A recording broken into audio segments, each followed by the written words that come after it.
What's up, Shadowverse fans? It's me, the guy who gave up on Puppet Portal.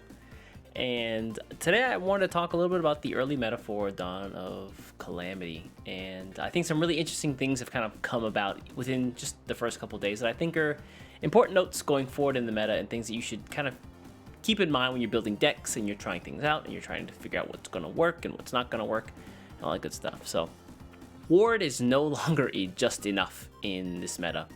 So what do I mean by that? In the previous meta, Balian Sword was really strong because it was a deck that could kill you very quickly, and you had to very quickly set up a defense before turn 6 in order to live through it and win the game against it. But with Dawn of Calamity, a lot of classes got tools to somewhat handle Balian Sword. Things like Genesis Artifact for Portal, Pursuer Golem for Rune, Celestial Dragon to some degree for Dragon, and yeah, that means that now you can present a fat ward that Balian can't get through, and they just lose in most cases after that. However, Balian also got some tools that I don't think people realize in this expansion, and that is there's a really cheap bronze neutral spell called Angel's Grace that got printed or created, and what it does, it seems pretty simple. It just gives any follower the ability to ignore ward, which is great if your name is Balian and you need to go face for 6 to 8 damage in a single turn and win the game. And so what a lot of Balian decks have been doing, and if you take a look at some of the most recent JCG results, thank you Jif-sama, pretty much every Balian deck is running this card, at least 2 or 3 copies of it, because they need that damage to get through to finish and close the game out.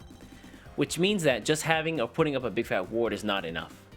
So what I expect we'll start seeing, or what I expect that you should start doing, is that if you can, not only putting up a ward in the way, but putting up cards that prevent damage.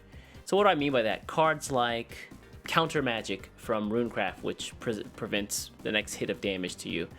Reaper of Madness from Shadowcraft, which prevents, or which makes your maximum damage you can receive at a time 3 until the end of the next turn. Things like Cosmic Angel as well, which I think is a great card for any class considering it's neutral, which prevents the next hit of damage done to your leader, as well as acting as a ward, as well as acting as a way of healing once he's destroyed. So you keep these things in mind. Running against Balian Sword, which is still a strong deck going into Dawn of Calamity, you're going to need some counter plays, and these might be it. It might, just running Rune or Shadow or running a couple copies of Cosmic Angel in your deck might be necessary to contend.